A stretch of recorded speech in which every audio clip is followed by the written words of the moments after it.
My name's Chloe. I'm 29, a lawyer, not the kind you see on TV, but the real deal. Work's my life, or at least it was until that messed up morning my car decided to die on me. Standing there, on the edge of the road, watching the tow truck haul my car away, I was fuming. Late for work, with no ride, and my phone dying. Just great. Then this guy, Mike, stops by. First thing he says, "Looks like you could use a hand." He's casual, driving this old pickup that's seen better days, but there's something about him. I'm thinking, do I really want to get into a stranger's truck?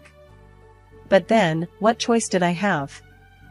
Only if you're heading towards downtown, I said, trying not to sound as desperate as I felt. Downtown it is. Hop in.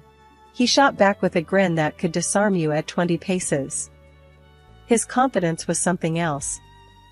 The ride was something out of a movie. We talked, or more like, he did most of the talking. Told me about his job in construction, how he loves it but hates waking up early. I shared bits about my lawyering, careful not to dive too deep into the boring details. You always pick up strangers? I asked, half joking. Only the ones who look like they won't murder me in my sleep. He laughed. That got me. His humor, it was dry, kind of like mine. We exchanged numbers before he dropped me off. In case your car decides to bail on you again, he said. I rolled my eyes, but smiled. Didn't think much of it then. Work was a blur, but I couldn't shake off the morning's adventure. Mike's number burned a hole in my phone. On a whim, I texted him. My car's a traitor, but you're not. Coffee? He replied almost instantly. Thought you'd never ask. Mike and I, we clicked. Not just on the surface, but deep down. He got my jokes, didn't mind my rants about work, and somehow, seeing him became the best part of my day. Weird how life works. One day you're cursing the heavens for a broken down car, and the next, you're waiting for a text from the guy who offered you a ride. That ride changed everything. Looking back, it's funny how moments like these, totally random, unplanned, can set the course of your whole life. But back then, I was just enjoying the ride, pun intended. Meeting Mike was a breath of fresh air, a reminder that sometimes, the best things come from the most unexpected places.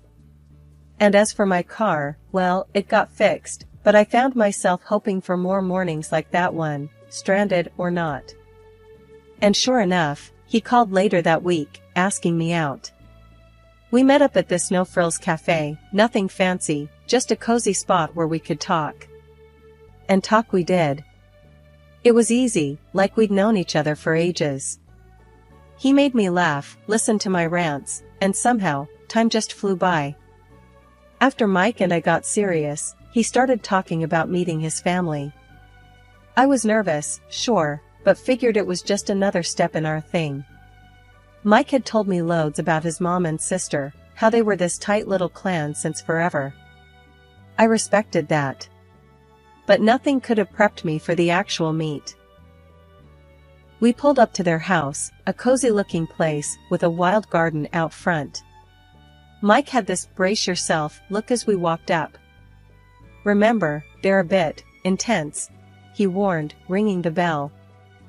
Intense? I echoed, raising an eyebrow. I'm a lawyer, Mike. I deal with intense for breakfast. The door swung open, and there stood his mom, Carol, and sister, Lucy. First impressions? Carol had this scrutinizing gaze that could peel paint, and Lucy seemed to mirror her, minus a few years. Mike. And you must be Chloe, Carol said, her voice sweet but her eyes doing a full audit. Come in, come in. The living room was like stepping into a different era, all antique furniture and photos. Mike introduced me properly, and we sat down, the air thick with anticipation. So, Chloe, Carol started, all casual. Mike tells us you're a lawyer. That must be interesting. Yeah, it's got its moments, I replied, trying to keep it light. Lucy chimed in. Must rake in a pretty penny, huh? I laughed, a bit taken aback. Well, it pays the bills, and then some. Mike shot me a look, a mix of apology and "I told you so." The conversation steered into downright nosy territory real quick. Carol leaned in. "But exactly how much are we talking?"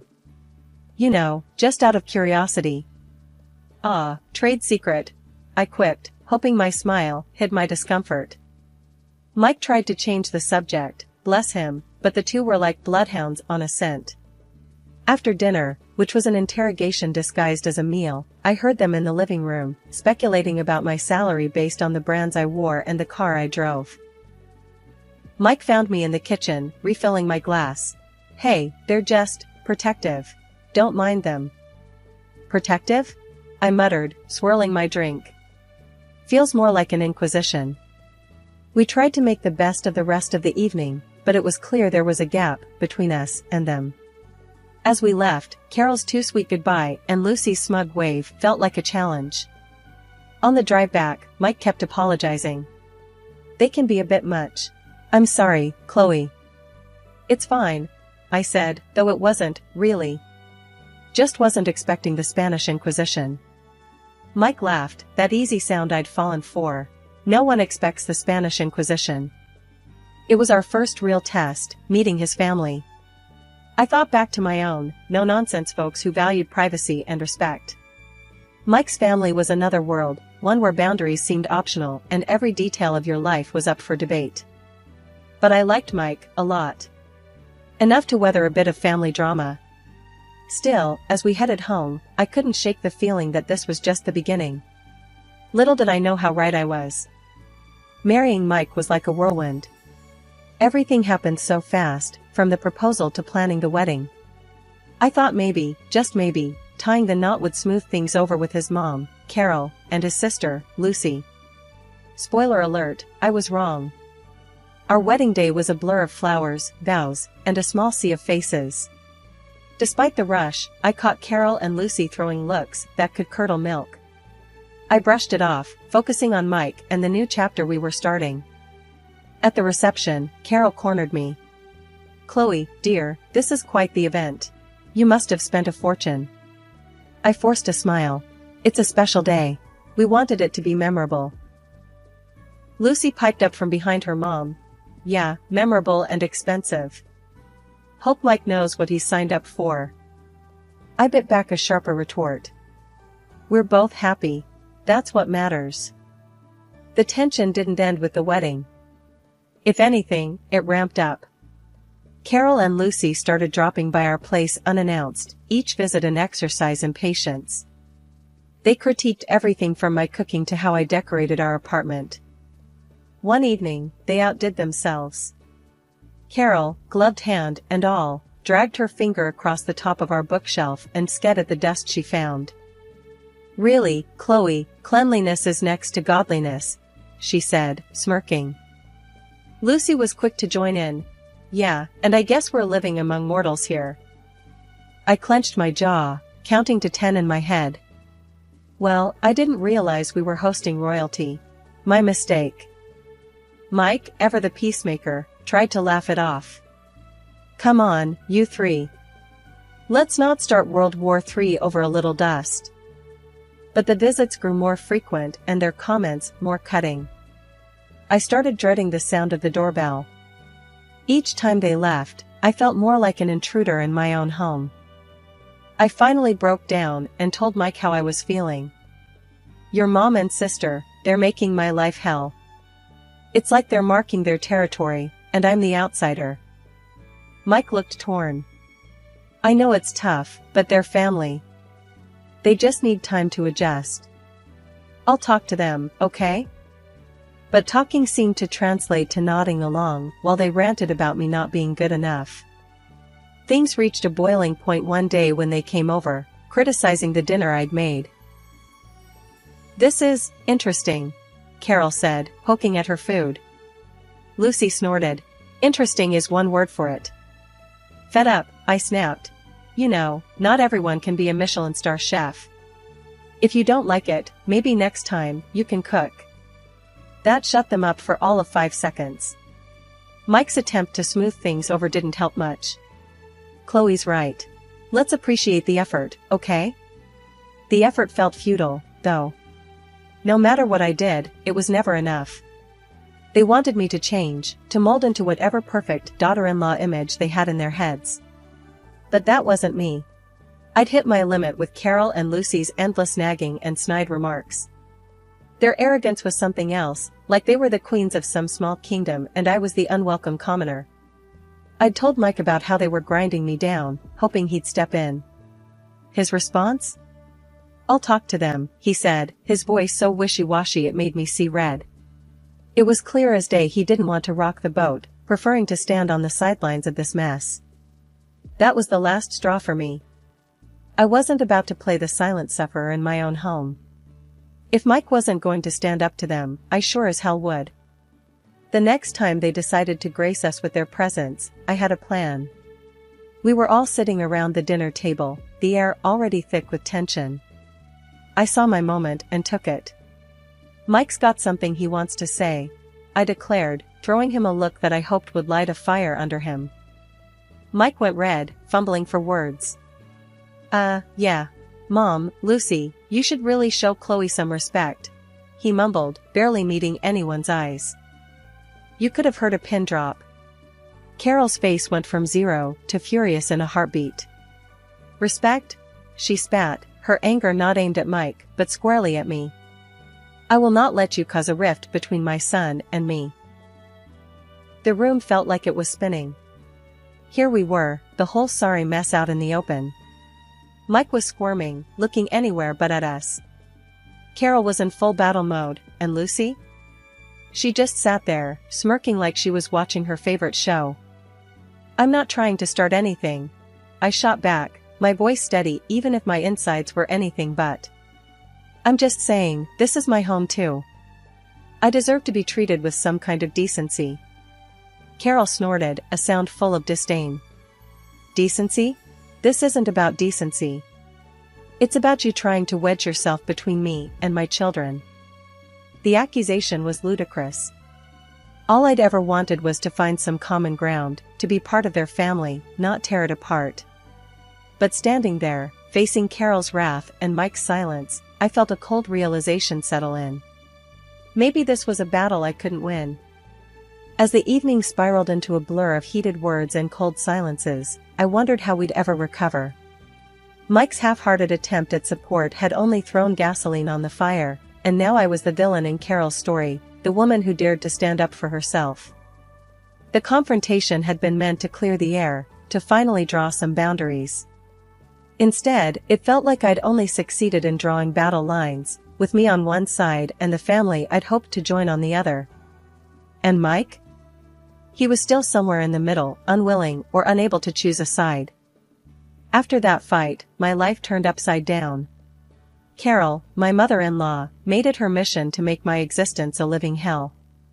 She'd pop over when I was dead on my feet from work, starting drama out of thin air. And when Mike got home, there she was, all tears and sob stories, claiming I was the villain, hurling insults her way. Mike, bless him, fell for it every time.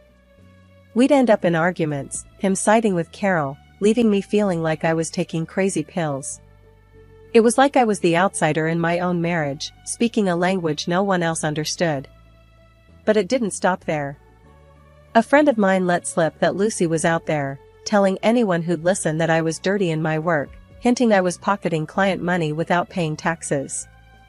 That was the last straw. I'm no saint, but I don't mess around with my profession. I called Lucy, my words sharp as knives. You know, spreading lies about someone's work is called slander. And that can get you sued. Lucy's bravado crumbled real quick over the phone. I'll stop. I didn't mean anything by it, she stammered, the fear in her voice clear as day. But the damage was done. She went crying to Mike, playing the victim, and before I knew it, I was getting an earful. Why are you bullying Lucy? Can't you see she's scared of you? Mike's anger was a red flag, signaling deeper issues in our marriage. Every day, I felt more like an outsider, a stranger in a world where Carol and Lucy reigned supreme, and Mike was their loyal subject. The more I saw it, the more I realized, I was the odd one out, always going to be second to his mother and sister. The battles at home were one thing, but Lucy trying to tarnish my professional reputation? That was a low blow, even for them. I started to wonder if Mike would ever really have my back, or if I was doomed to be the villain in their twisted family drama. The phone call from Carol had been as pleasant as nails on a chalkboard. "Lucy's tying the knot. We're celebrating at Le Grande Plateau this Friday. You're coming," she stated, her voice broking no argument. My heart sank. The last thing I wanted was to spend an evening in the lion's den, but Mike was all about mending fences. It could be good for us, a fresh start, he argued with that eternal optimism of his. Reluctantly, I agreed. Le Grande Plateau was the kind of place where the prices on the menu made you do a double take, wondering if you'd accidentally wandered into a car dealership instead. Carol, Lucy, the groom-to-be, and his parents were already seated, attacking a seafood platter like it was their last meal. No sooner had we taken our seats than Carol dropped the bomb. "Chloe, darling, we thought it'd be lovely if you covered tonight's feast. A small gesture to cement your place in our family," she announced, loud enough for neighboring tables to overhear. I nearly spat out my drink. "You're joking, right? You expect me to foot the bill for this extravaganza?" The table fell eerily silent, all eyes on me. Lucy, never one to miss a beat, added, "Oh, come on, don't be such a tightwad, Chloe. It's not every day your sister-in-law gets engaged." I felt like I was in the twilight zone. "Look, I came here to show support, not to bankroll Lucy's engagement party. This is beyond ridiculous." Carol's expression hardened. "I specifically chose this venue with the expectation you'd contribute. It's about showing respect, Chloe." My gaze flickered to Mike, desperate for him to say something, anything, in my defense. His response floored me. "She's right, Chloe. Just pay. We don't need more drama. You'll pay, otherwise we'll get divorced." I was flabbergasted. "So, it's pay up or get out? Is that my choice? Are you seriously siding with them on this?" Carol's smirk told me everything I needed to know. She thought she had won. But something inside me refused to let that happen. "You want a divorce over this? Fine. Let's do it. I'm not your puppet." You could have heard a pin drop. The shock on their faces was a bittersweet victory. I stood, my chair scraping loudly against the tile. I've had enough. Enough of the manipulation, the insults, and this sham of a marriage. As I stormed out, their bitter words followed me, but they bounced off me like I was made of steel. I was done. Done playing the villain in their messed-up family drama. Driving away, a torrent of emotions overwhelmed me. Fear, relief, anger, but above all, a sense of liberation. I'd finally stood up for myself, drawn a line in the sand. After the restaurant showdown, I went back to what used to be our place, now just a space filled with memories I couldn't wait to leave behind. Packing was a blur, each item a reminder of a life that felt like someone else's story. Once everything was boxed up, I filed for divorce. No dramatic confrontations, just a quiet end to a chapter one was ready to close for good. Word got around quickly, not just about the divorce, but about the fallout from that disastrous dinner. Turns out, Carol had tried to pull the same stunt with the groom's parents, insisting they cover the extravagant bill. That backfired spectacularly. The groom, fed up with the family's antics, called off the engagement with Lucy. You'd think that'd give them a moment's pause, a second of self-reflection, but no. Instead, Carol and Lucy pinned the blame squarely on me.